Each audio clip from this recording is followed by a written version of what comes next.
Can share the screen just for the agenda for today. Okay.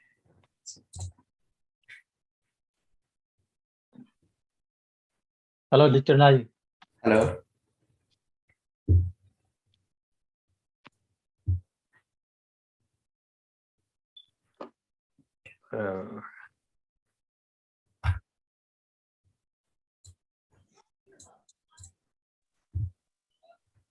Okay. So today we have the agenda. Mazin, when you are ready, you can start the meeting. Thank you. Hello, Dr. Nader. Hello, everyone. So we're going to present today topic syncope and improving your network presenter and the research gate, a research gate. And the last topic is going to be about like the research misconduct. Dr. Alwali, are you ready? Yes. Actually, before just start, I have like kind of not sure like kind of problem regarding my computer. So I'm going to use the iPhone and at the same time I'm going to use the computer to share screen. So is that possible? Yeah, I see like to log in for Dr. Alwali. Okay. Yeah. Sounds good. Go ahead. All right. So let me share my screen. Oof, screen 2.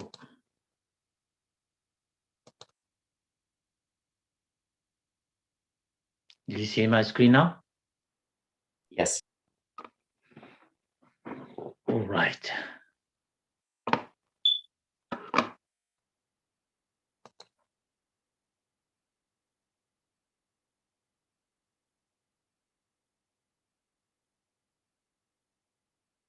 So I'm trying just to put it on slideshow mode. Yes. How about that? That clear? Yes. All right. So today I'm going to present syncope. Just for the record, this was being done by Ed Vandenberg. He's an MD. So I'm going to just present it. His slide. I'm kind of just like go over it, and yes, it's really great content.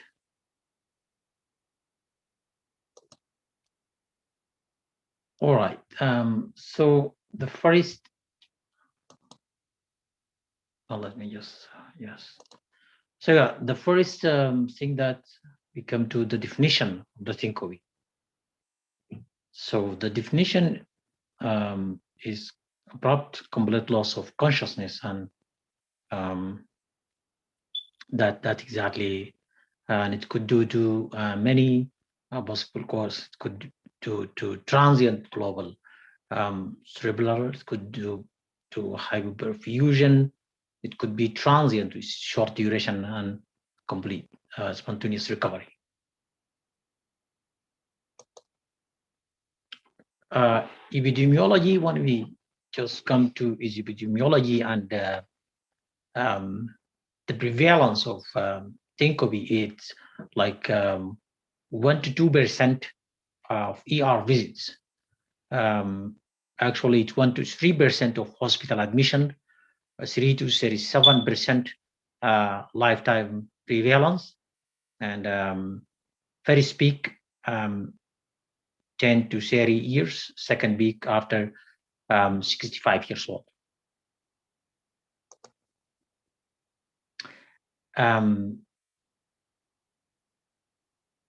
So there is let me just yes.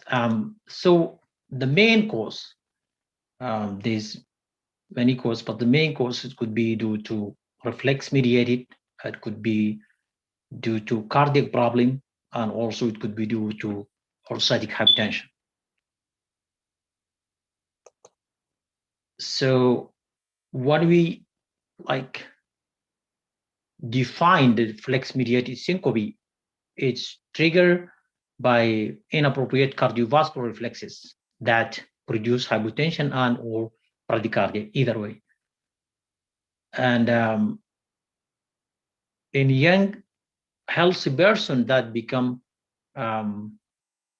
so the symptom that he may have nauseousness, sweaty, lightheaded with tunnel vision and abdominal pain after prolonged standing, exposed to pain, fear, and anxiety.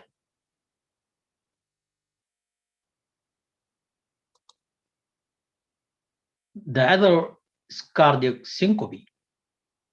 Cardiac syncope, anything related to structural cardiopulmonary disease. It could be valvular, could be cardiomyopathy, congenital pericardial or MI ischemia, pericardial, pulmonary embolism, pulmonary hypertension. Pulmonary hypertension dissection. Aortic dissection. It could also, in a cardiac, could be due to dysarrhythmia.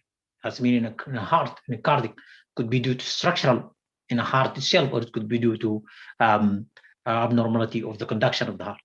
Could be due to, could be arrhythmia, could be bradyarrhythmia, it could be AV dysfunction or canal buses.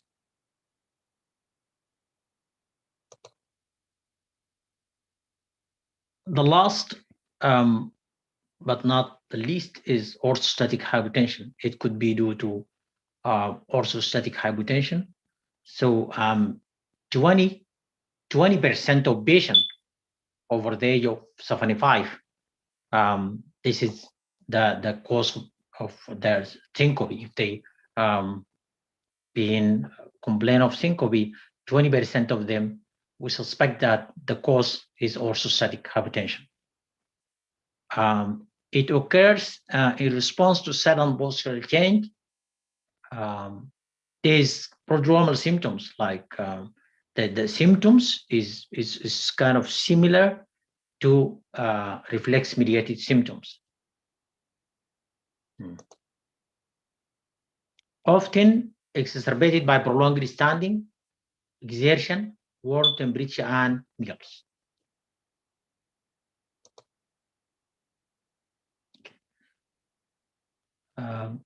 Cause of orthostatic hypotension. The cause of orthostatic hypotension could be due to volume depletion, that's dehydration, blood loss. Also, it could be due to autonomic insufficiency. Either it could be primary or secondary, or it could be due to prolonged immobilization. Also, other cause, it could be due to medication. That's mean beta blocker, angiotensin blocker, calcium channel blocker, ACE inhibitor, or ARB. Also diuretics, and it could be to psych. Also, it could happen postprandial, especially after large carbohydrate meal and alcohol.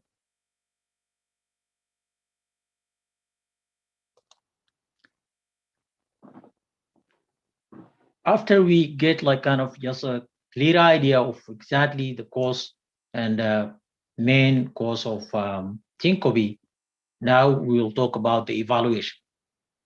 So the evaluation require comprehensive approach and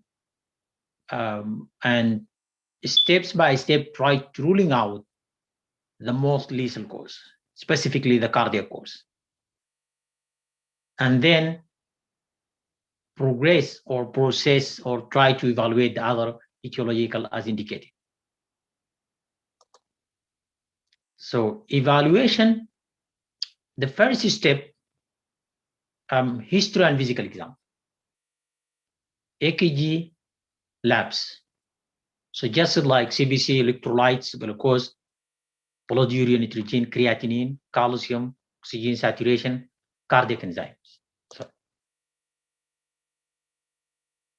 So in our history, what we're gonna ask in history, first we ask about if there's any precipitating factors, any activities related to before the syncope, any prodrome symptoms, like as we mentioned before, exertion, large meal, alcohol, any medication that was medical, medication history.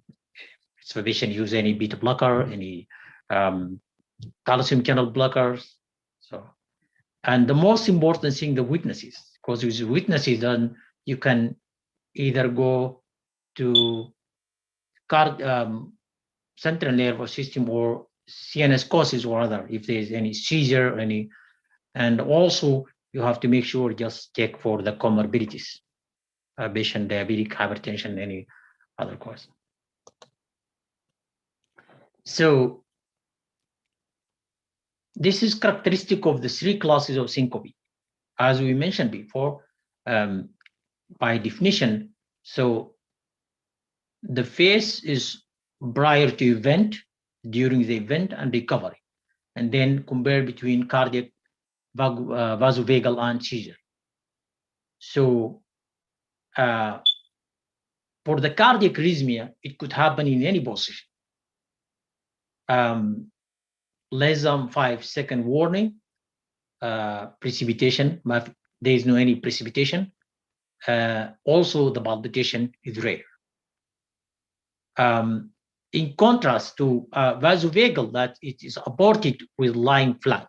When the patient lying flat, it stops. There's precipitation present, as we mentioned before. Sorry, just a slide. As we mentioned before, there's precipitation before vasovagal, be fairness, anxiety, all of that. And as we mentioned, nausea and visual changes also could have visual changes associated with that. For seizure, also it can happen the same as cardiac arrhythmias at any position, but it may have warning signs or prodrome, as we know, or the patient could have oral, seeing something, hearing, smelling, or that stuff. So during the event, differential between cardiac, vasovagal, and seizure. For the cardiac, there's absent pulse. The skin is blue Asian. Also, regarding the incontinence, it is rare. For the vasovagals, that's mean motionless or relaxed tone. Patient is kind of relaxed. There is no any kind of contraction, muscle contraction, or also the pulse is kind of slow or faint. The skin, as compared to cardiac, is pale instead of blue for cardiac. I'm so sorry. When you examine the patient eyes, the pupil is dilated and reactive. So for seizure, also as we mentioned before, the tone here is rigid tone, and the pulse, rapid pulse, increase the blood pressure, tonic eye deviation, and frothing, as we know all the seizure cases presentation. So for recovery regarding cardiac, vasovagal, and seizure, it is rapid and complete in cardiac arrhythmia. For seizure, it is slow recovery, and after that, there is disorientation. He could complain about headache, nausea. You can find out incontinence after that. For the vasovagal, the patient might complain about fatigue after the event, nausea or diaphoresis. So the evaluation continue for the orthostatic. So we check blood pressure, pulse. We checking lying, sitting, standing, 1 and after 3 minutes. Pulmonary, cardiac, and neurological exam. Okay, this is all for the physical examination. We do all that. We do the blood pressure, we do the pulse, we do the examine the pulmonary, we examine the cardiac, we do focused neurological exam if it's cardiac. History, this is also, as we mentioned before, the most important thing, that the witnesses, that also it can give you so diagnosis of 50% of the time from patient and witnesses. The physical exam give you around 20%.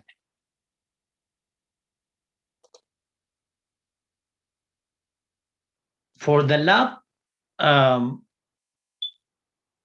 we have to check basic metabolic panel, CBC. The CBC, it gives like 2 to 3% of the patient. It's help us to reach the diagnosis. EKG, it gives like 5% of the patient. And often it can also give us a clue to if there's any old MI, if there's any bundle branch block, if there's any arrhythmia.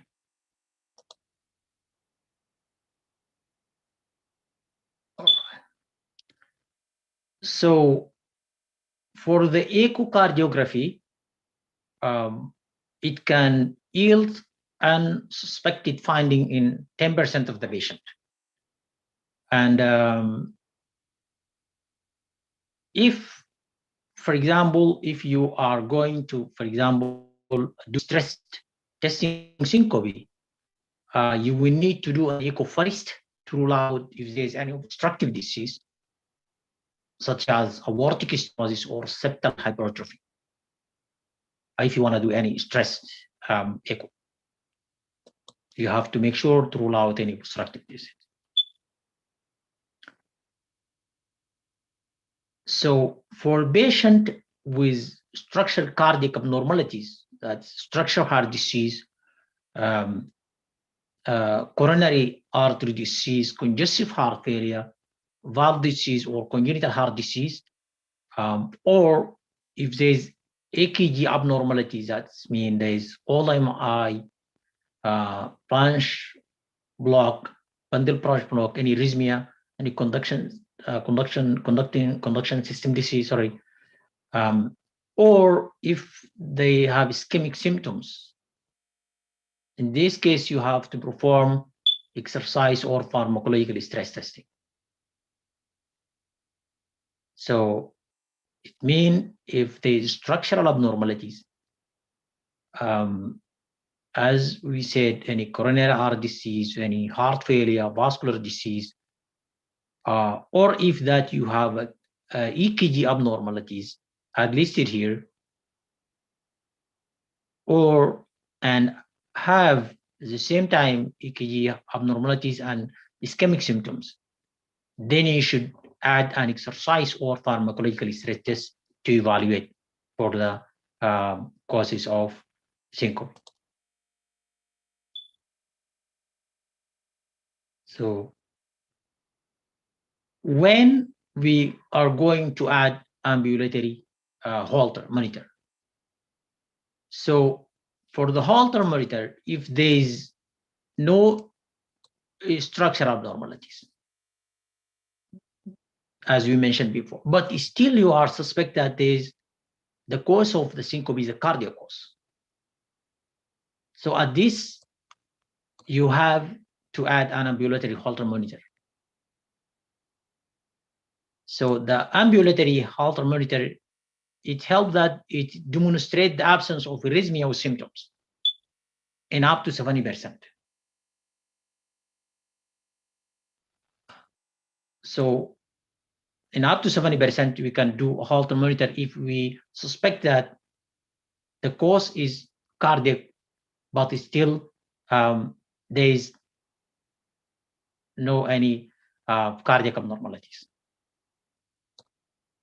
So if your 24-hour Holter did not show any abnormalities, then we will do what we call event monitors.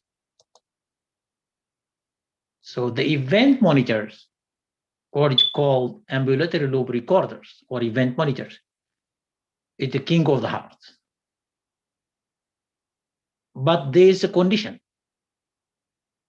all the time we have to check if the patient able to operate recorder, because it gives the diagnosis in 25% of the time.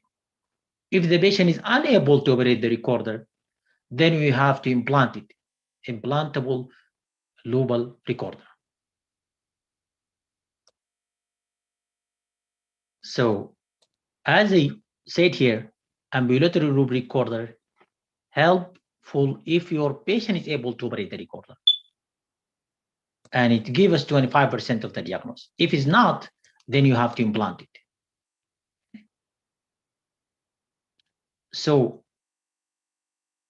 if your patient is unable to operate the recorder and you feel that you need to establish a diagnosis with electrocardiographic monitoring, then using implantable loop recorder would be your next step. Right. At the same time, there is another option. You can move to electrophysiological study. If you see like it is kind of inconvenient to do that, you can go to and do like electrophysiological study. Electrophysiological studies indication high yield patient,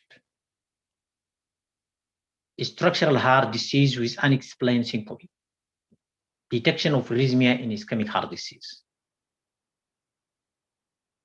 It detects arrhythmia by via EKG, cardiac monitoring, Holter or event or monitoring. So another indicator of high yield is their detection of arrhythmia in patients with no ischemic disease. It could help us to find out if we don't have any kind of ischemic disease, but still we have an arrhythmia. For electrophysiological study can help us to find out. Significant findings that may lead you in any type of monitoring situation to use of electrophysiological study are non-sustained ventricular tachycardia, sinus bradycardia, or third-degree heart block, or bivesicular bundle branch block. For all of that, it is beneficial to use the electrophysiological study.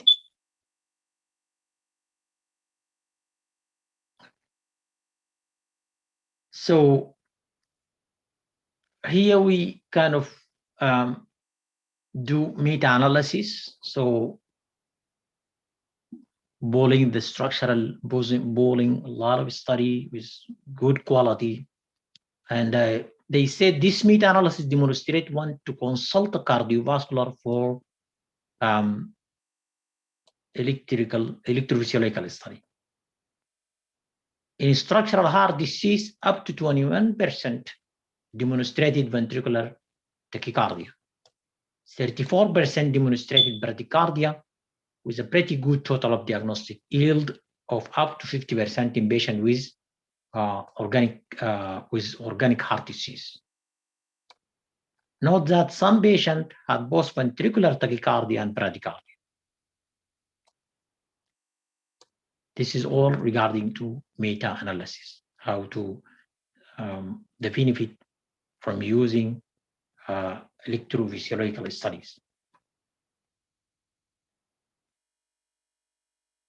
So if you have abnormal EKG without any other structural heart disease, only 3% demonstrated V tachycardia, ventricular tachycardia, and 19% demonstrated bradycardia.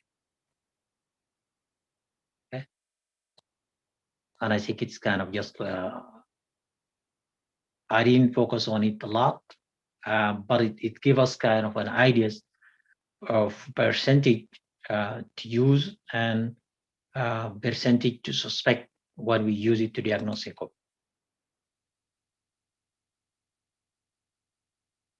Evaluation is still continue and additional steps. So when it is time to add CT of the head or EEG. So CT or EEG yield diagnose in only 4% of patients unless the patient has neurological sign or symptom. So unless he has neurological sign or symptom, it's not add that much. It's just only add 40% to the diagnose the patient. And all patients who had positive scan were predicted by the fact that they had focal neurological sign or witness seizure.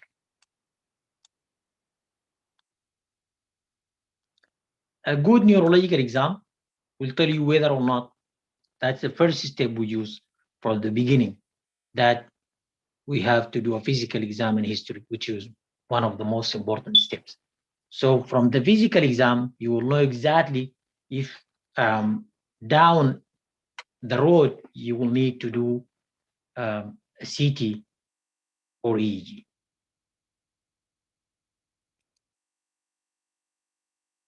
All right. So evaluations, when we start doing a head-up tilt table test called HUT, one we suspect there is a vasovagal or unexplained syncope. In those not suspect or rule out for cardiac cause. So if we kind of suspect, so the cause of syncope is vasovagal, or we check for cardiac cause, for orthostatic hypotension, record for any other causes, and still we couldn't explain the cause of syncope, you can do HUT, head up till table test. So this test, it yields to total of 60 to 76% of patients. And the specificity of the test, it's 90%, sensitivity is 66%.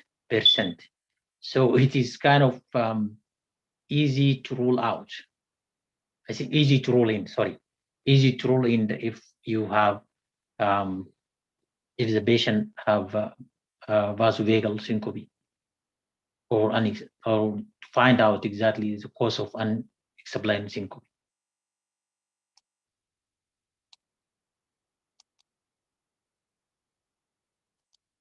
So when we use the tilt table test, as you mentioned, it has 90% of specificity and 70%, 60% of sensitivity, but also it has false positive rate that can be up to 10% in the elderly population. Right. So HUT or tilt table testing. So the technique. So the technique, that's first the patient, you have to strap the patient onto board so they have to be kind of stable, not moving a leg, or when you run the test and they feel the symptom, they don't have to kind of use their leg to help themselves get up or kind of interfere with the test. Then they are tilt up approximately to 60 degrees. Then you kind of move the table to 60 degrees. At the same time, you have to monitor heart rate and blood pressure to see if there is any significant drop. If they fail to show any significant drop on the monitor, so you have to also check for the symptoms or signs. If there is nothing, no sign, no symptom, so you can add what we call the second table test. The only different here, we use the same technique, but we add an infusion of isobutanol. So the test, after you run the test, so when we are going to say, okay, this is positive test. If there's any drop in blood pressure more than 20, or there's symptom reproduction, then we can say this is positive test. Here, the same thing, just it's kind of review for exactly what we were mentioned earlier, just in a slide. All right. So what we have here, like how to remember the course, we have like kind of a word, so you can use it. So in this word, what it's called pass out. So the following review the etiology of syncope and pertinent data on each. So P is pressure, A for arrhythmia, C is seizure, sugar, it could be also one of the cause, could be due to hypoglycemia. Output, it's aimed to cardiac or hypoxia, oxygen, unusual cause, and transient could be ischemic attack, stroke, cardiovascular disease. The same thing here, actually, we mentioned before. So at the end, we have questions. So just to make sure that we're on the same page. So in this question, they said 75-year-old woman has a chronic congestive heart failure with normal systolic function. Current medication are furosemide and angiotensin converting enzyme inhibitors. While sitting in a chair approximately 1 hour after eating breakfast and taking her medications, she suddenly loses consciousness and falls to the floor. On examination at the hospital, her pulse rate is 68 per minute and blood pressure is 160. A grade 3/6 mid-systolic murmur is heard at the left sternal border and radiate to the cardiac carotid arteries. They are a good carotid abstract and no carotid fluids, complete blood cell count, serum electrolytes, cardiac enzyme, electrocardiogram, and chest radiograph are normal. 1 day later, blood pressure is 104/70. 1 hour after breakfast, which of the following is the most appropriate next step? So each of all of you, or except Dr. Nadir,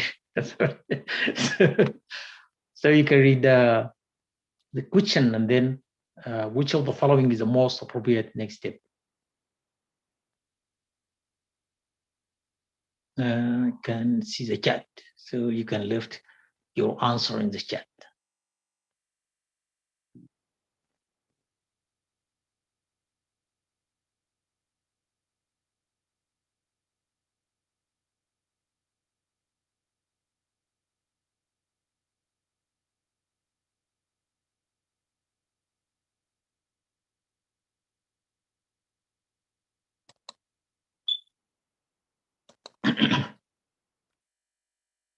Hello.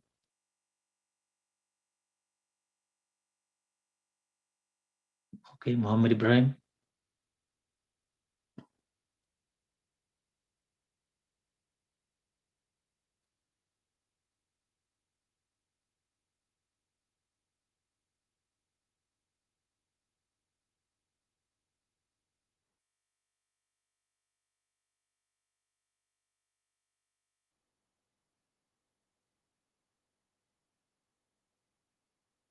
All right.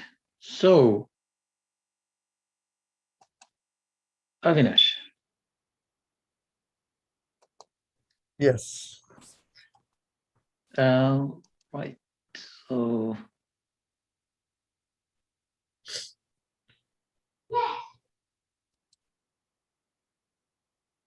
yes, discontinue furosemide. The patient has postprandial hypotension, which could be exacerbated by hypotensive medication taken with breakfast. Diuretics have been shown to exacerbate postprandial and orthostatic hypotension, probably because of their preload reducing effect. In one study, Furosemide withdrawal improved postprandial hypertension in elderly patient with heart failure and preserved systolic function. So, yes, this is the first one. Yeah, I'm sorry, Wally. Yes. The blood pressure is 160 or what? It's high blood pressure. Now, how do you explain this in the patient having hypertension from the furosemide? Excuse me. So,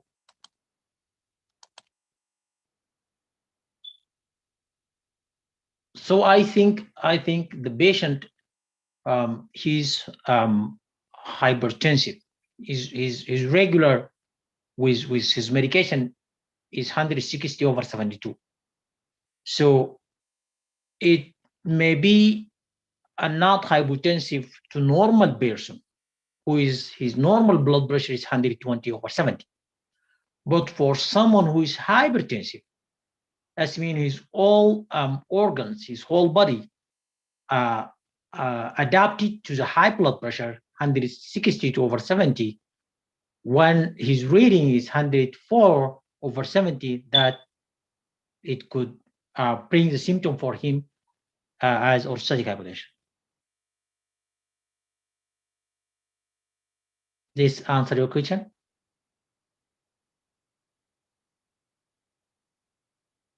Hello.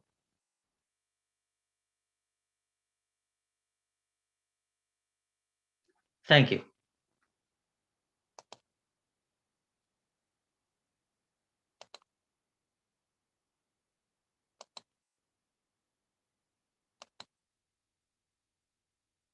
So there's another question, but actually I couldn't just like okay, yes. So this is the second question.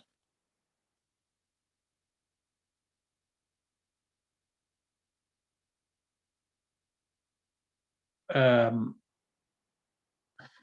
1 minute, then the answer.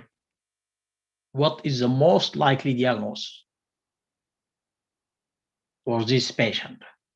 8 years old, presented to nursing home with Alzheimer's disease, reflex uveitis, and glaucoma. Suddenly lost consciousness and fell to the floor at 9 a.m. While sitting in a dining room beginning his breakfast, he was noted by his nurse during morning round to be more lethargic than usual, not engaging in his usual basic behavior before breakfast. At 8 a.m., he received Docosat, omeprazole, timolol eye drops. After his collapse, the patient spontaneously regained consciousness while lying on the floor and was diaphoretic. There were no other symptoms. On examination by the nurse, spine blood pressure was found to be 168/92. Heart rate was regular of 96 per minute. Respiration rate was 28 per minute, and axillary temperature was 37/7 centigrade. What is the most likely diagnosis?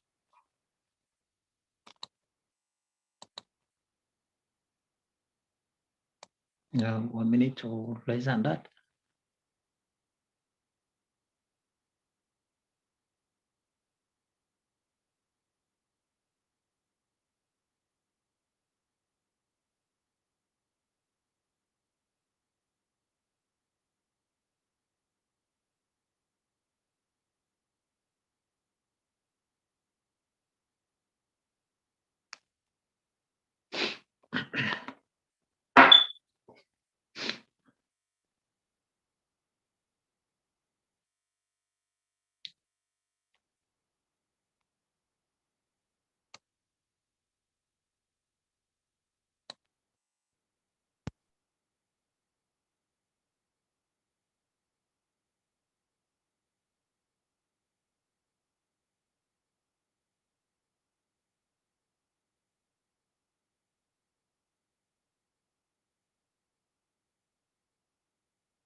All right. So the most likely diagnosis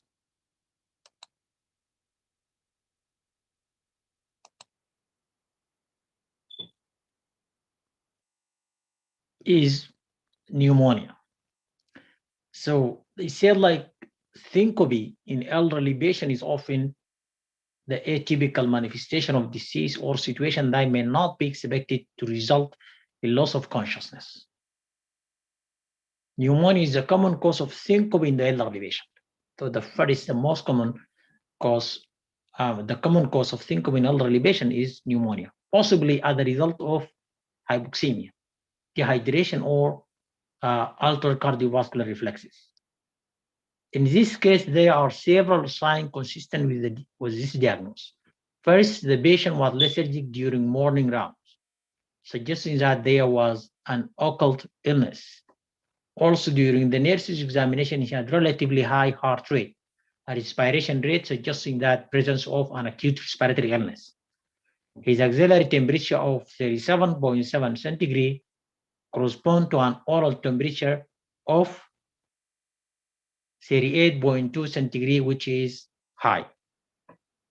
So for that, the diagnosis of this patient is pneumonia.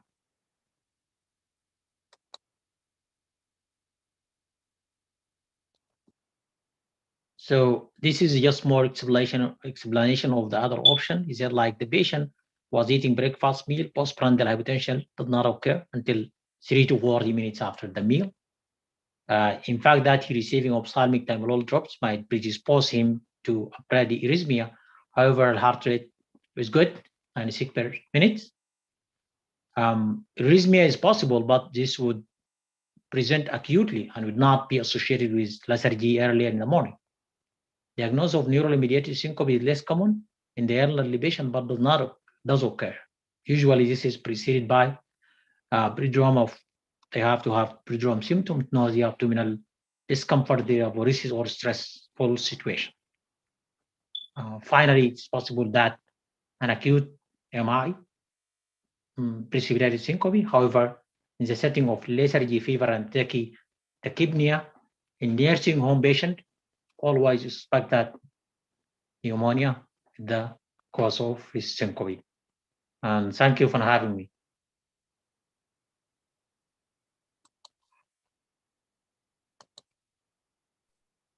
Thank you, Dr. Wali. It was a great presentation. Thank you. Thank you so much, Dr. Wali. And I just want to comment on you did a great job and concise and to the point. Hopefully this will help every one of you. And the last case demonstrate the complexity of the body as we get older. Usually the balance when we are young, we can rebound very fast. Like if your blood pressure drops for anything, your body will react and it will bring the balance back. But as we get older, this mechanism might not be as effective. It will be a little bit slow. To demonstrate that, so let's say you have a little bit of hyponatremia. Your body will accommodate for that. It will not affect you. But as you get older, if it happens the same way, along with a little bit of dehydration, a little bit of weakness in your muscles, then all this will put you at a risk for falling, for hypertension, for syncope. If you put on top of it, let's say an infection like pneumonia or UTI, all this will crumble, will just let you fall down fast. So basically, as we get older, our mechanism will get slower into action. And if there is another trigger, it will just like a domino effect. It will affect all the minor things that your body was trying to react to. This will result in atypical presentation as demonstrated in the last case. So, for example, a patient with pneumonia might come with just presentation like false or some confusion or delusion or hallucination. That's not like the younger patients when they come with fever, with cough, with shortness of breath. So just put in mind that when presentation of the patient to your clinic or nursing home or ER, just think about what other causes could be there, especially infections. And the first case also demonstrate that as we get older, multiple medications can affect our body. So as a geriatrician, we always recommend that you look at the medication, review the medication, and blame the medication the first thing in the differential diagnosis in geriatric.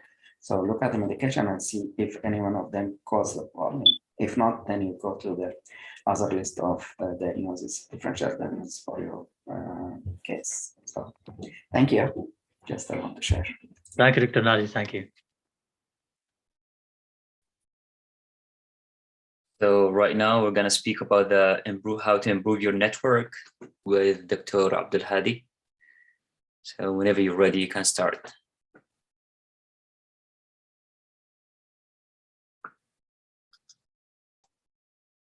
Hello, everyone. Good afternoon or good night, anywhere we are. So, yeah, I'm going to talk about the improvement of networks or networking. This is a brief discussion or a brief session. Okay, so at any time, if you have any question or if you need to add anything, or even if you do not hear me clearly, please let me know. Okay. So let's, can you all see the shared screen, first of all? Yes. That's clear. Perfect. Good. So let's start by defining networking. And as you can see, networking can be defined as behaviors aimed at developing and maintaining relationship with others who have the potential to assist you or to assist in a career or personal development. Okay. The benefits of networking can include the creation of new projects or mentorship or access to new job opportunities and promotion, right? So yeah, people are just more likely to recommend or hire and support projects and grants of people they know, okay? So yeah, this is the main deficiency of us as IMGs, or for example, compared to AMGs, or one of the defects when we are applying to matching the networking. So we'll take a look at what we can do, like the main or important points that one can do to improve the networking. Okay. So to improve the networking or your network, we can follow the students and resident interest groups.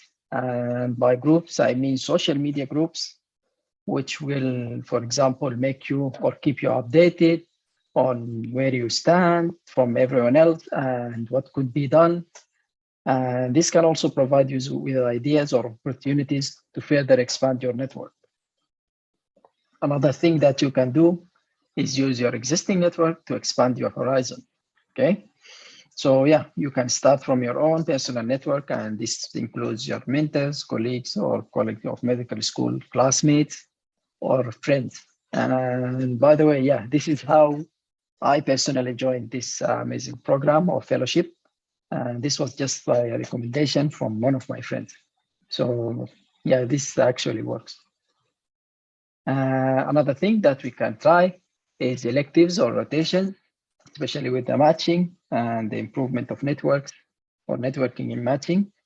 So yeah, preferably the in-person electives or rotation, but fortunately now we have the online rotations, which can provide a very good opportunity to connect with the co-rotators, and yeah, we can further develop your network from there. Okay. Of course, we should also try or keep ourselves updated with LinkedIn, which is the professional networking platform. And this is where you can find people and connect with them. So yeah, you have to log in, create your own profile and update your profile and then find people, connect to them. Yeah, this is very helpful. So another thing that can be helpful as well is the conferences. So think of conferences not only as lectures or points, but as opportunities to begin networking and interacting with directors, assistant directors, faculty or coordinators, secretaries, or even residents. So yeah, this is a very good way to go out and just sell yourself. So how to communicate? Here are a few tips. So yeah, it's not entirely about what you should say, but how you would say it, right? So tell it the right thing and explaining it in a polite way will make people listen to you, and this will make you different from everyone else, right? So yeah, and you should also set a goal of your communication. So if you basically you have to do your homework, and then from there setting your goal into, for example, the way you will be talking to the person you want to talk to. And if you want to ask him about learning more about the aspect of the field or discussing new ideas or potential collaborations or establishing a new mentor. So yeah, you have to do a background check to see how this person can help you, and then set your goals in communicating, and then do that in a polite way. And yeah, in a good way. That's it. So after communicating, of course, you should follow up. And this will be what will differentiate you, or what will differentiate a single interaction from a future collaboration. Okay. So yeah, remember to be genuine and show true interest. Do not be pushy or unprofessional or desperate. This is not the best way to sell yourself, of course. And finally, if you meet a residency program director, of course, you should let him know that you're interested in their program and send your CV across, of course, after talking to them, and after they agree, right? And that's it. That's all I have. This is a very brief discussion or a very brief presentation, but yeah, I hope this is helpful. So any question or anything to add? Thank you so much, Dr. Abdelhadi, for the brief presentation. It's helpful. So if we can just expand, and let me ask every one of you, if any one of you, just by reaction, can you click if you have a LinkedIn account? LinkedIn.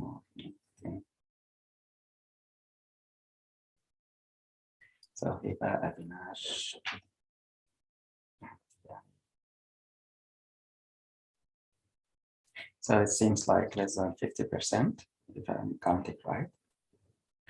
So Abdelhadi, can you, if you don't mind, show us how link it like an actual process of demonstration? Pull up your account and let us see how you join there, how you follow, how you identify your followers or whatever. It's just, I will be honest, it has been a while since I logged in. Okay, so but don't mind. I will share my screen. Just I will work with you guys, if that's okay with you. Okay.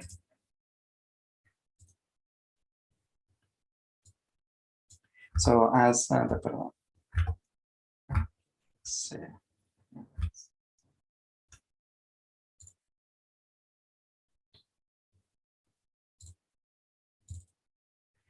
So basically, LinkedIn is a network that you can join. I think it's gonna be helpful for you guys. So if you want, you go to the linkedin.com and you register for a new account. It's a free service.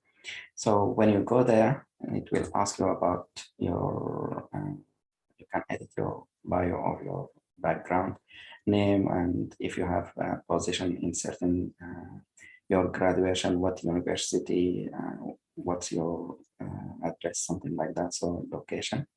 And then there are some other icons there you can work on.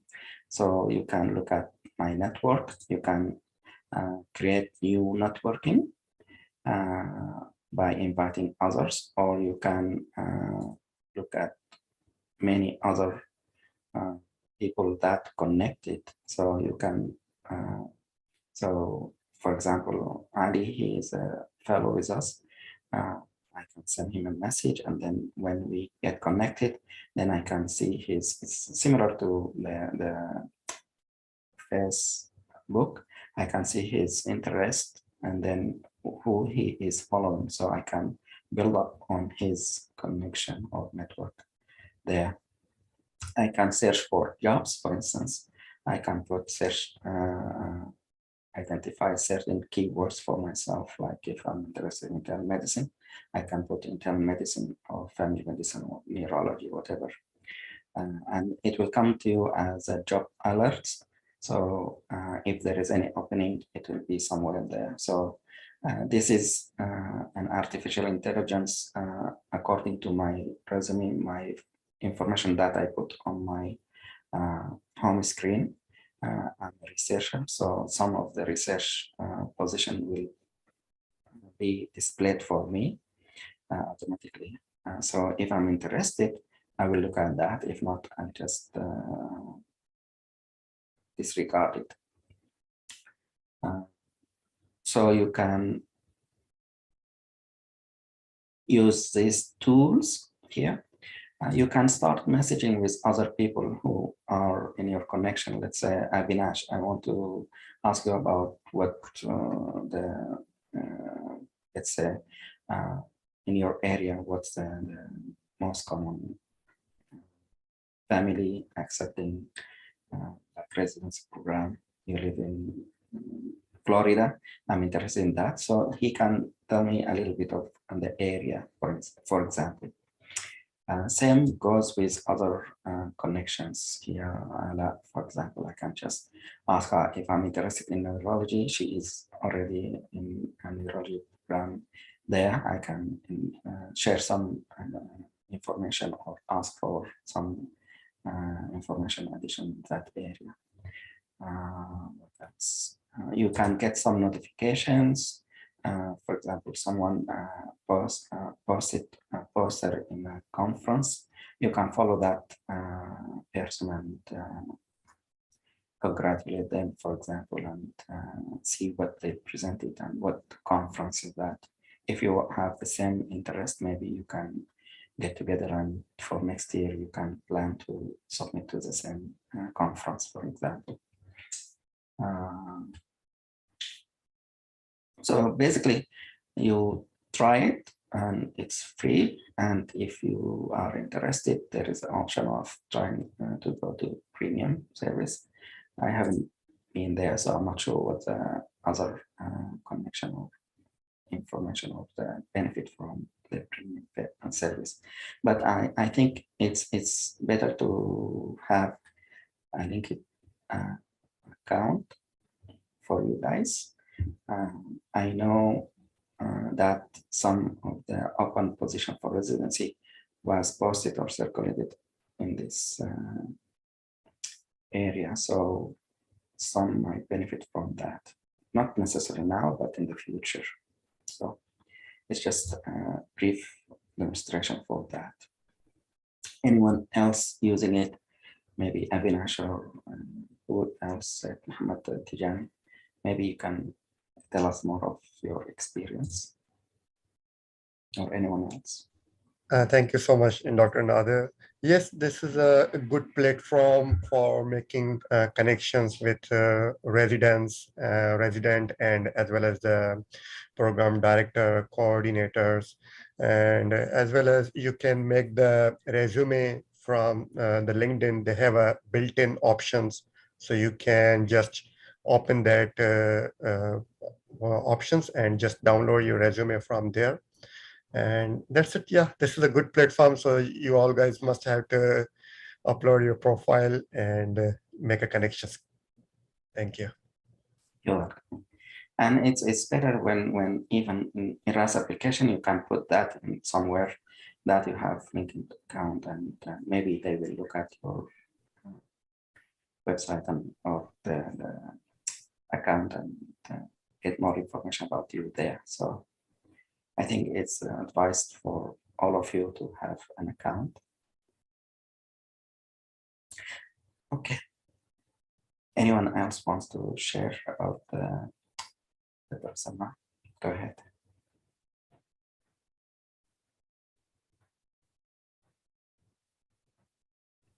Yeah, thank you, Dr. Nader, for bringing that up.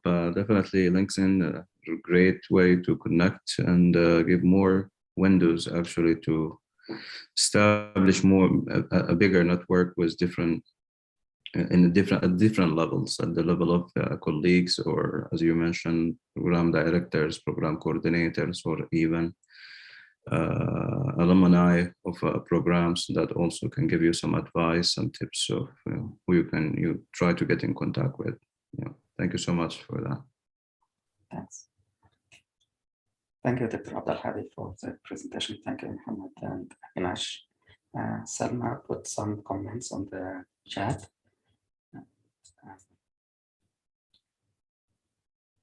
So some of the program directors carry out some polls and through the LinkedIn. Also, it may give you some ideas of what they are expecting in an applicant. So the other advice I suggest is try to build up a website for you.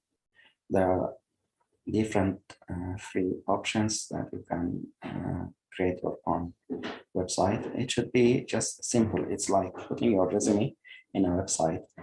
Google, I think they can offer you a page where you can build up your own web page, and there are other ways to do it if you want to pay or someone to help you, or you want to have your own URL address or the web address for you to be your own.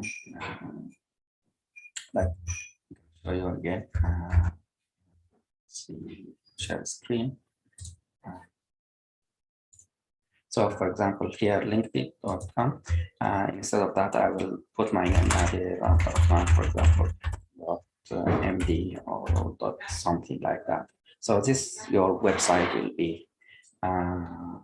You can, I think, buy some of these websites. If it's .com, it will be expensive. So there are options. I use glides.com, glideapps.com.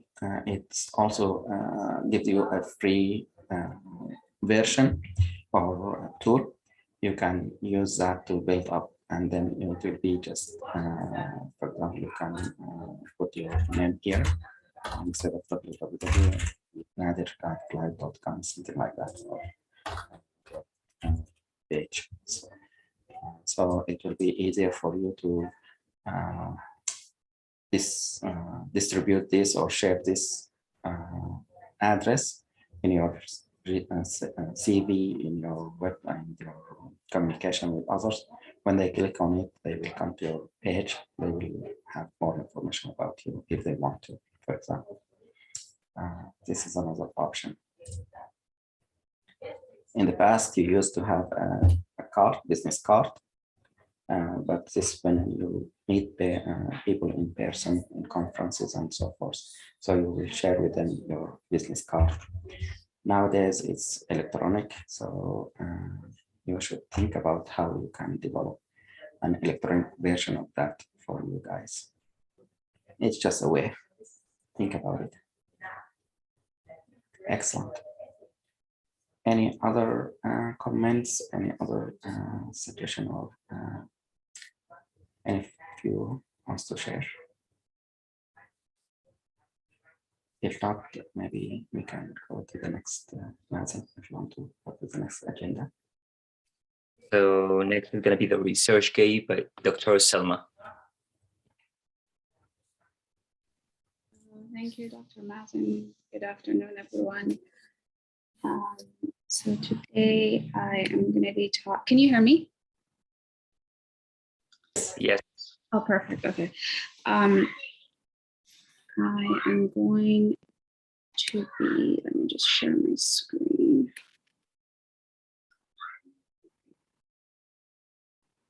I'm going to be talking about ResearchGate today. And can you all see my screen? Yes. Perfect. Okay. So ResearchGate is basically a platform. It's a social networking platform, but with like an academic twist. Basically, it's most utilized by scientists and researchers. It recently gained a lot of popularity, and it has a high, user base. Just a brief background about ResearchGate. It was launched in 2008, and it was done by two European doctors. The initiative started, because they wanted to, let's say, collaborate their work or communicate with other doctors across the globe, let's say in Australia or China, but it was very difficult. So they decided, why not create a platform for scientists to share, comment, and review their work. So it's the largest academic social network in terms of active users. As of 2020, it has 17 million users globally. Unlike other social platforms, it doesn't have any restrictions. Everyone has equal opportunity to use it. And so that makes it very popular. And it also gives access to, people in developing countries that aren't able to showcase their work otherwise. The two doctors, the first is Dr. Madish, and he's a virologist. He's also the CEO of the company. The other is Dr. Hoffmeyer. And the third was a computer scientist, and his name was Fickenshire. Like I said, there are a couple of platforms for academic research. Others that are used are academia, Google Scholar, Research ID, and Mendeley. All have their pros and cons. In terms of volume, academia has the largest volume of users. But in terms of publications and being active in discussions, ResearchGate has the highest user profile. Again, this is a brief start. It started out in Boston, and then later on, when it started gaining funding, it moved to Berlin in Germany, and that's where it's based right now. Like I said, it started out in 2008. It had some very basic key features, not a lot of things to do, and then it gained popularity. 2010, Benchmark, it's a capital firm, gave it its first round of funding, and I think it was around $12 million. And the owner became a board member, and he was the brains behind the relocating to Berlin. So as the feature started growing, more scientists became involved. the platform started expanding. It received even more funding and more notable people like Bill Gates and Goldman Sachs, and basically they've just they're talking in millions right now. And so this was in 2015 when it got a funding from Goldman Sachs for 52 million. So features of ResearchGate, what can you do? Oops.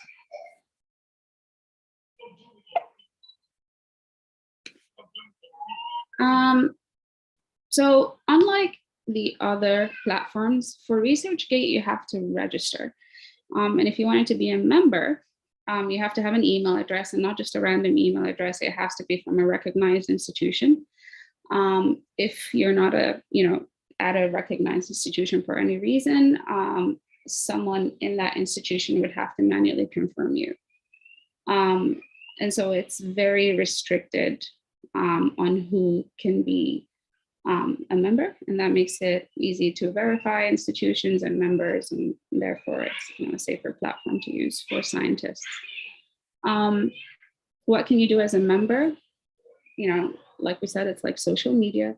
You have a profile, you can upload research output in the form of papers, data, chapters, results, patents, methods, and presentation, and like for engineers, for example, source coding. So it has a bunch of things that you can do. What makes it also pretty popular is that it has a platform for discussions and Q&As.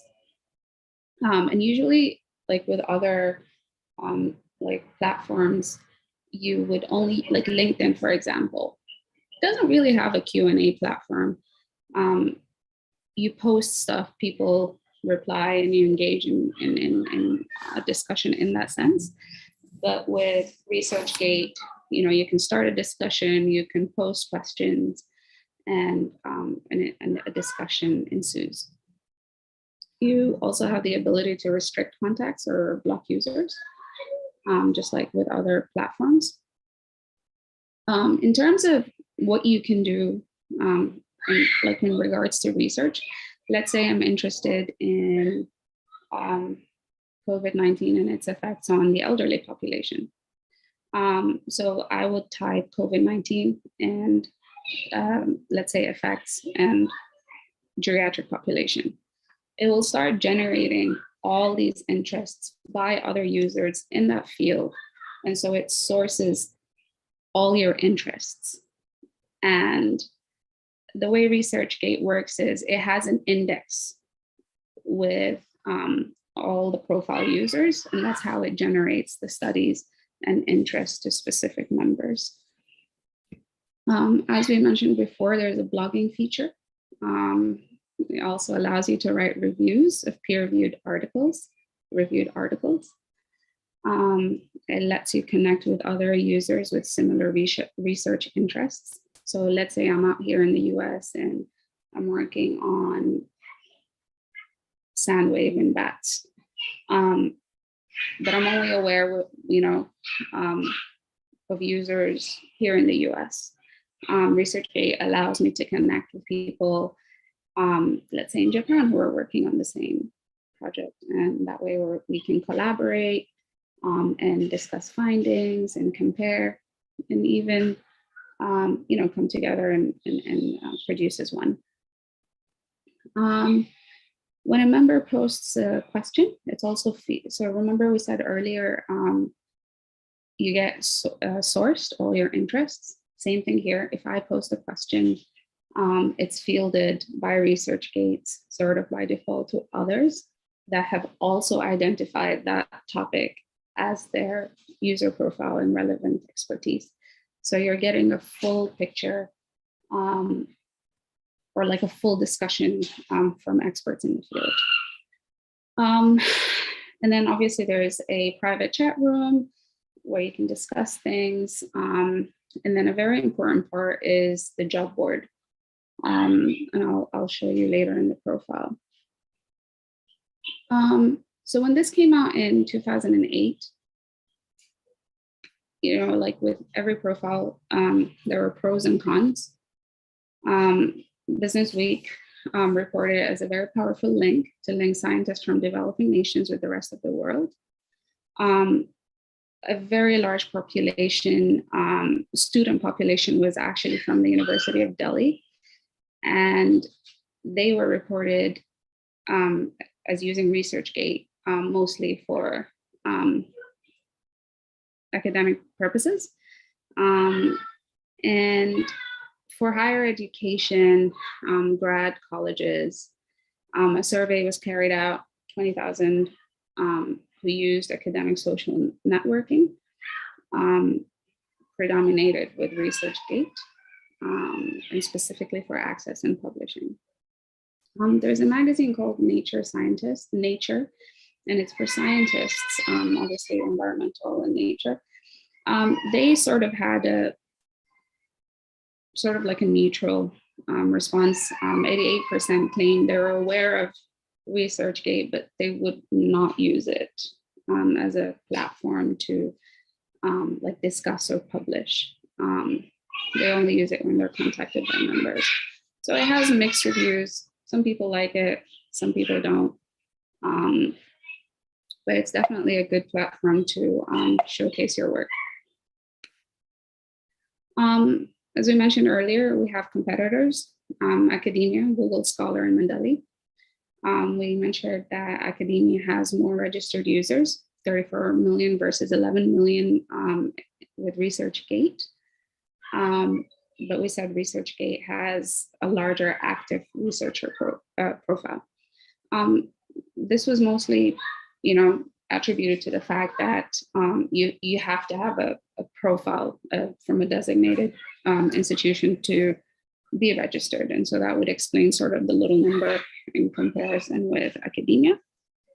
Google Scholar is also pretty popular. Unfortunately, people have sort of just tied it in with like a search engine, just the same way you would use Google. So they would use it to, search for publications. But when it came to accessing publications and interactions, people used ResearchGate. So it's definitely one of the more popular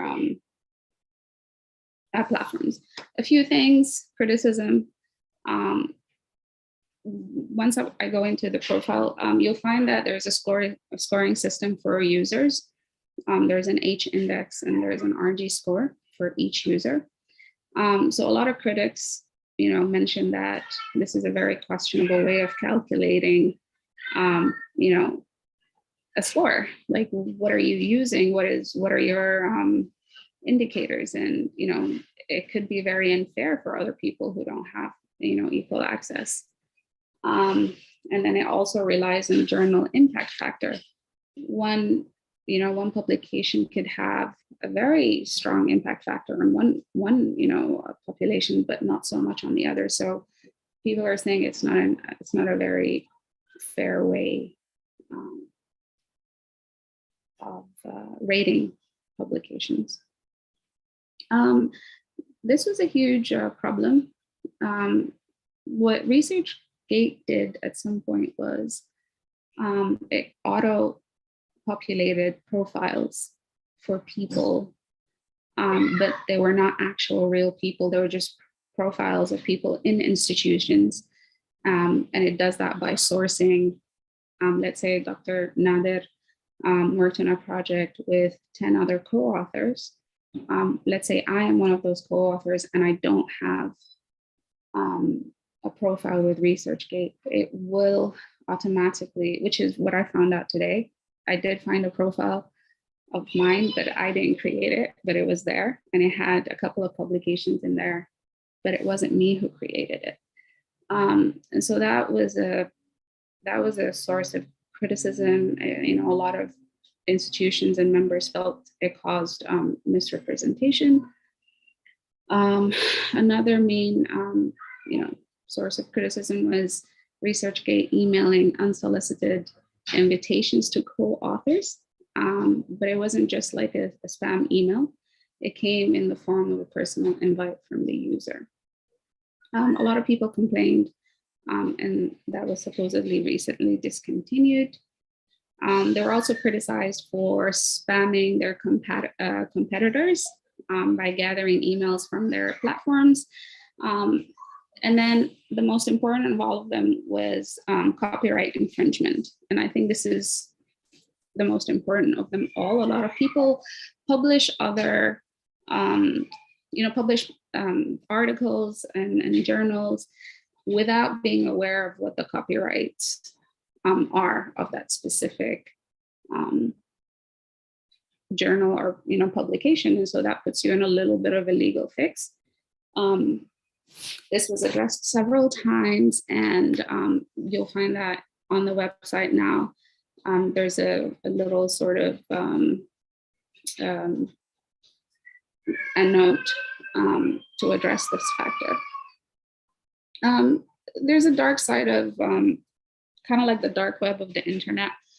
ResearchGate was also criticized for not addressing people who have, are offenders, registered offenders, that still have access to ResearchGate, and they were not, canceled. And so this was another issue. So that was just a brief, idea of what ResearchGate is. I was gonna use my profile, sort of just give you an idea of what it looks like, what to expect. So just like any other profile, so this is your dashboard, sort of your home. You have your profile here with an option to do everything that you would in any other social platform. There's this very cool phenomena, the lab. We can go into that later. Notifications, and then you have a search tab where you can search for researchers, publications, everyone. This is the questions platform. There's a bunch of questions in there. They could very well be random, but they can also be sourced to things that you are interested in. You can follow them, things that you were asked. You can start a discussion. And so let's say this person asked this question. It'll tell you it wasn't answered yet, or there were 2 replies, and so you can access it, see what the replies were. And then this is the job board in relation to your profile, and this is sort of what LinkedIn also has. I published a while back about cavernous sinus thrombosis, and so ResearchGate sourced out all the articles that I might be interested in concerning cavernous sinus thrombosis. And so that's what's happening in terms of my my field. I am going to put Dr. Nader, I'm going to access your profile as an example. So this is Dr. Abdurrahman's profile. It gives you like a little introduction about, where he works, and highlights his skills and languages. There's a list of all his co-authors on one side. Hi, Lubaba. And then these are the scores we were talking about.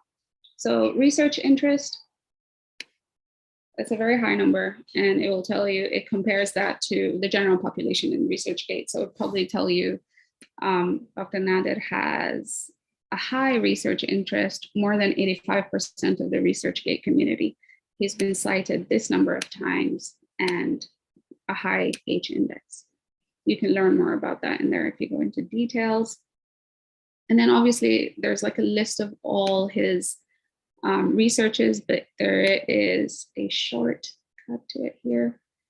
So it tells you how many projects he's been working on, what kind of researches. So he has 22 articles that he was cited in, conference papers, presentations, posters, questions that were answered. And so you can see everyone, you can add the project, you can access it. And so these are just a list of all his work. You can recommend it, share it, follow. So it's actually a pretty cool app. To go back to, oh yeah, this came out to recently. They're going to start removing the RG score. We said that, you know, it's been criticized multiple times, and so that's going away. And so Dr. Nader's RG score was 27.57, and that's higher than 85% of all members. So it's a pretty high number. And then it tells you about the H index, which is an author level metric that measures a person's research output and its citation impact. So that's that. That's the private messaging. If I wanted to message Dr. Nader, unfollow or block. And that's how you have an idea of, you know, the various profiles. So yeah, I think I've addressed everything. Your followers, affiliations. Yeah, I think I've addressed it all. Yeah, thank you very much. If you have any questions, inputs, please share. Thank you.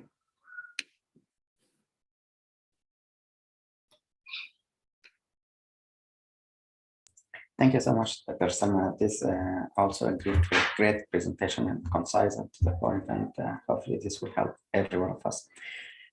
Thanks for showing the steps. Any questions from the audience here to Dr. Salma?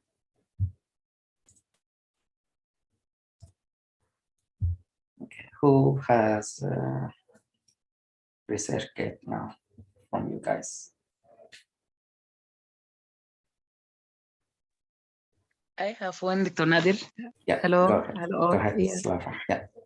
I have one, but unfortunately I didn't use it much. But thank you, Selma, for clarifying how to use it.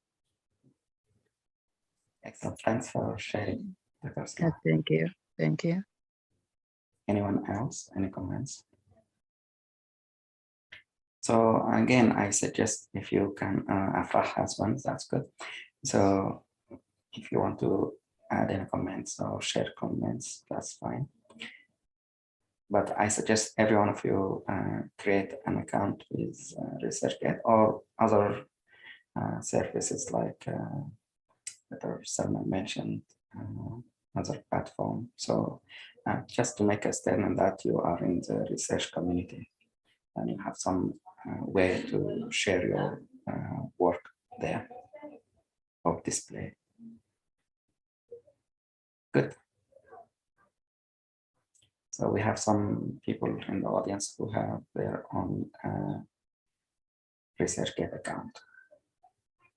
It helps just with increasing your connections, your network, and when you show your work, it helps to validate that you are doing a good job in research, for example. So this is another way of building your resume or building your strengths. Excellent. Any other comments?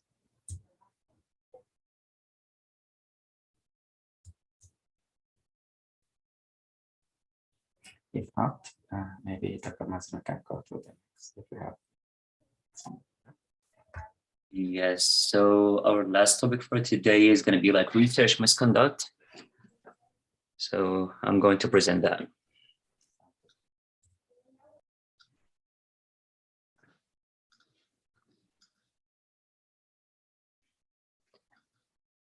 Can you see the screen, everyone? Yes. Yeah.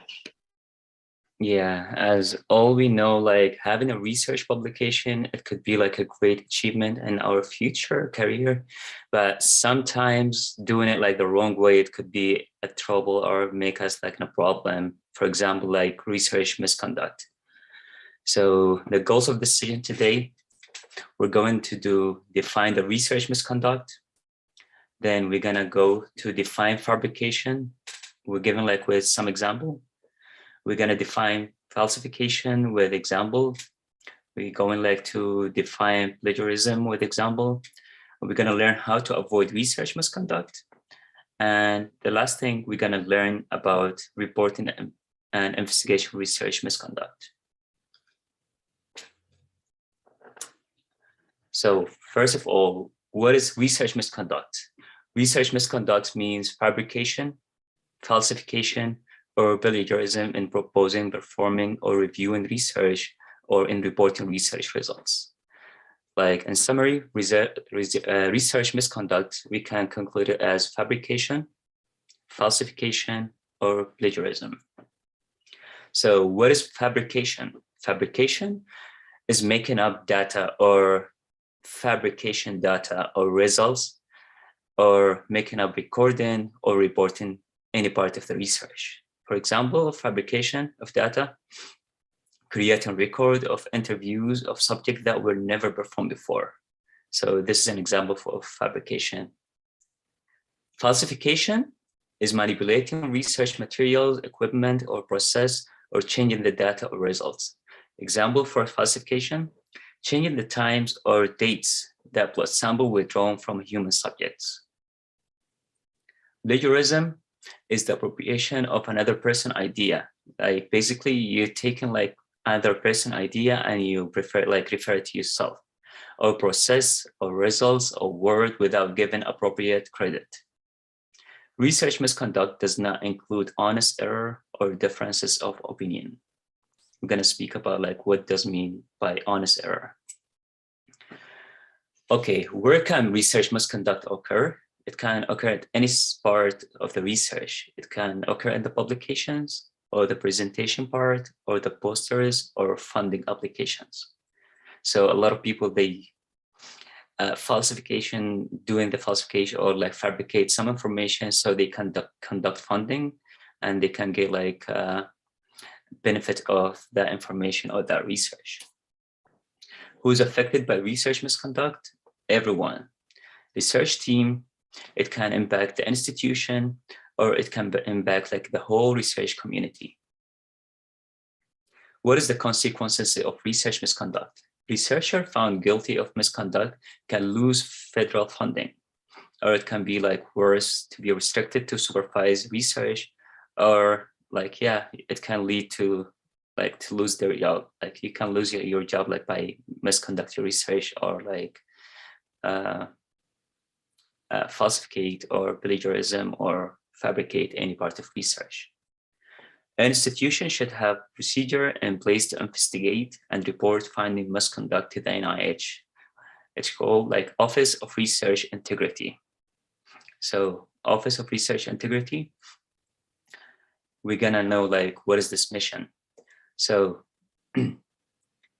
ORI mission is to protect the health and safety of public, promote the integrity of US public health services. It will make finding of research misconduct and proposes administrative action in connection with research conduct or supported by public health services. They will do also like by overseas and direct public health service research integrity activity on behalf of Department of Health and Human Service, including of oversight of research inquiry and investigation. They can educate and training in responsible conduct of research and prevent misconduct. When ORI makes finding of research misconduct, what kind of action can Department of Health and Human Service impose on respondents? It can be like simply as correction of the research, or it can get worse to suspension or termination of public health service grants or contracts or cooperative agreements, and special review of all public health service funding requests. So it's gonna question everything you do about the research or the future research. Now for the researcher himself, it could affect the whole institute. Can ORI send the research to prison? No, ORI does not have the authority to undertake any criminal action, but like there is some cases like researcher, like actually they put them in jail for like research misconduct. So I was speaking about honest error, like in the first slides. What do you mean by this? So research misconduct does not include honest error or differences in opinion, but need to be committed intentionally to be satisfy regulatory definition. Could be committed intentionally, knowingly, or recklessly. What does the previous slide mean? You engage in research misconduct if you, 1, intended or set out to falsify or fabricate data or plagiarize, are aware that you are falsifying or fabricating data. This is like not honest error. Willfully ignore that misconduct is maybe going.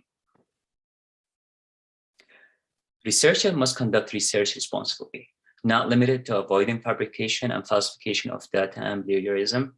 All misconduct will be dealt with by Meharry and Vanderbilt internally and where necessary forward to appropriate federal agency. Making an allegation, initial steps. At Meharry, so Meharry, this is like a college of medicine. So they're doing like the reporting like to them, report to human subject protection and research integrity. So anonymous report will be forwarded to the Office of Corporate Compliance. And Vanderbilt reports to applicable then. So decision about the research misconduct will be made, whether to open an inquiry or conduct further investigation. How to avoid research misconduct. NIH will not accept any application is essentially the same as one currently pending initial peer review, unless the applicant withdraw the pending application. From JAMA, manuscripts are considered with the understanding that they have not been published previously in print or electronic format, are not user consideration by another publication. So one of the steps to avoid research misconduct, be aware of journal requirements like copyright, permission to reprint, or citation. If you copy exact wording, use quotes and cite appropriately, or seek advice from colleague or mentor when situation seems questionable.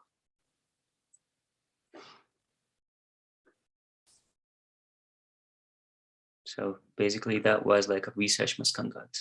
If anyone have any question.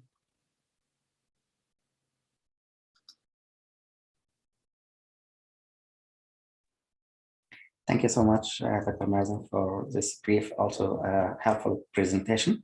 Thanks for sharing. So I want to share with you in the meantime, if you have any comments or questions, please go ahead. So when I was doing my fellowship, I come across an idea that I can, let's say, help older patients quit smoking. So my idea was to build a tool where I can share with my patients who smoke to tell them that other people in their situation, they were able to stop smoking successfully. So setting an example for them. So it will be doable for them if they are willing to. So at that time, I applied to the grant for a grant here at MSU. And to build my case, I copied some of the, I found a similar study or concept used for patients with mental conditions and I think stopping using drugs or something like that. So I copied and built on that concept for older adults. And I sent it's like a sketch to the author of that study.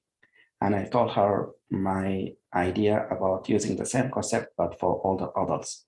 When she read my proposal, she gave me the, the red eye that, hey, this is plagiarism. You just copied and paste my work. So I told her, this is just the sketch, I'm gonna change.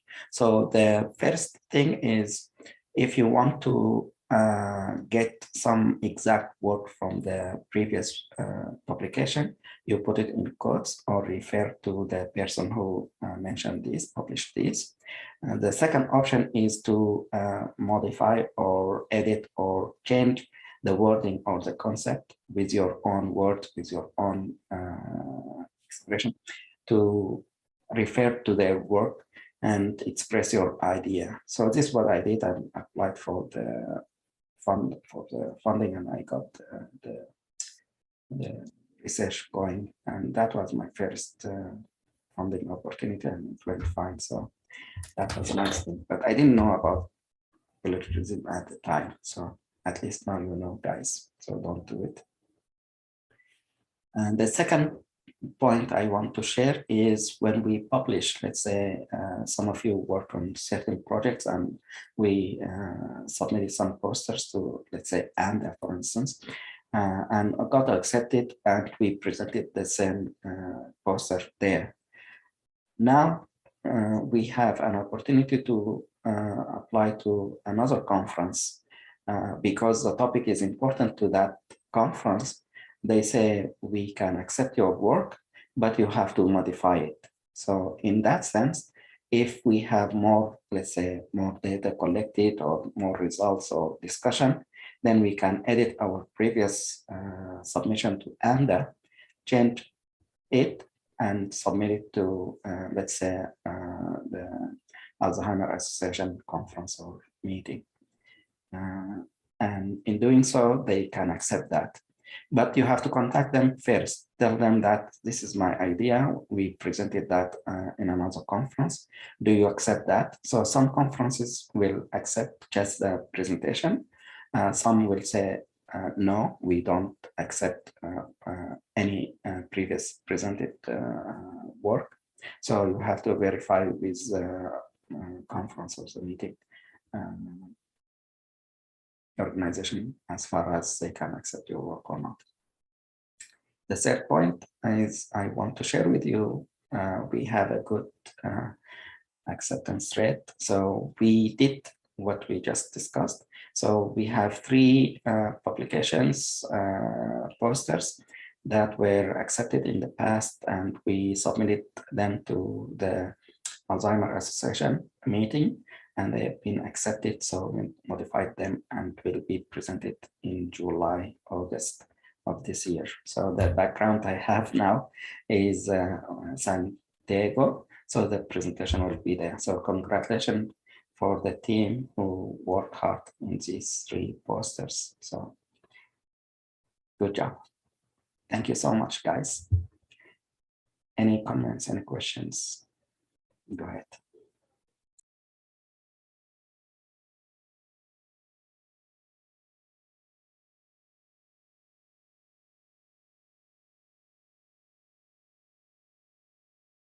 Any experience that you want to share with us, that also will be good opportunity for you to discuss.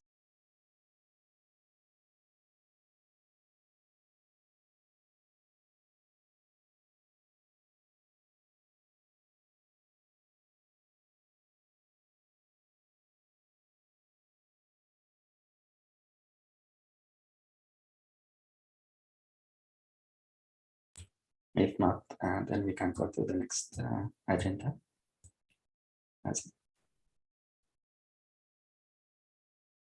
So the next agenda is going to be like if there is any updates on. So anything else, guys? Any ideas or updates about your work? If you are working on some projects, or even if you have some ideas to work on new projects, new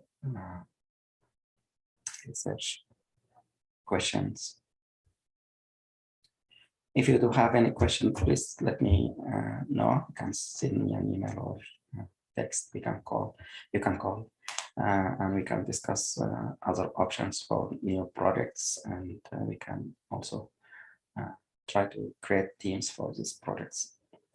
So we opened the discussion, I mean, for new research group or research fellows. So we are starting to accept applicants, and the application process is started for the new batch. So if you have anyone interested that you know of, you can let them or tell them about the fellowship. That would be great. In the coming days, weeks, we will start interviewing these applicants, and we'll get them joining you in the future. Sounds good. Okay. As far as last part of the meeting, you want to, I'm going to share the, Ahmed Tijani, please go ahead. Yeah, thank you, Dr. Nadir, for taking my question and also mentioning the fact that you start accepting new applicants now. Just to clarify, what will be the steps for the applicants or for those who are interested to join the program? Just give them your email address or WhatsApp number, or what's any method that works. Email address, phone number, text, WhatsApp, anything. I'm gonna send them a link for an app where they can just put their information similar to the profile, upload their CV or their ERAS application, and then see from there. So we'll take it from there. We'll review the application and see if they are fit. We will start an interview and then see when they can start and so forth. So it's similar to what happened to you in the past, like last year. Sure. Thank you so much for it. You're welcome. Thank you. Sulafa, go ahead. I'm sorry for the background. No, that's fine.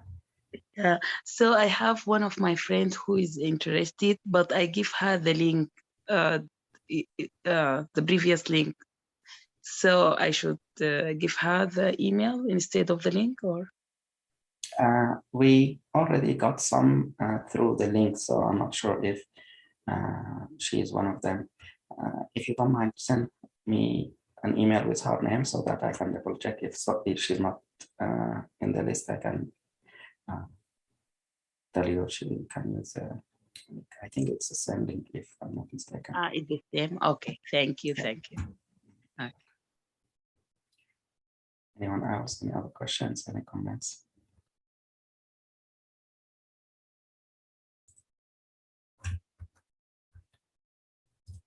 If not, maybe we can work on next meeting agenda. So it's going to be the orange team. And so it's going to be the orange team. So, and again, I'm just suggesting, I'm putting names here, just arbitrary from the team, and they can change that according to their interest, availability, of if they are willing to participate with us. If, for instance, someone is busy, is going to be traveling, is going to be preparing for step 3 or something, that they are in a situation they can't participate, and the team leader will find someone else. And if all the team members are not, then other team members can join. So the last point, for example, I put some of the other fellows, not necessarily in the same team, to share their experience as far as application. So it's just to let you know, it's not an assignment like you have to do it or you will be this. Anything that we want to add to the agenda that you don't want to, or you want to add? Thank you.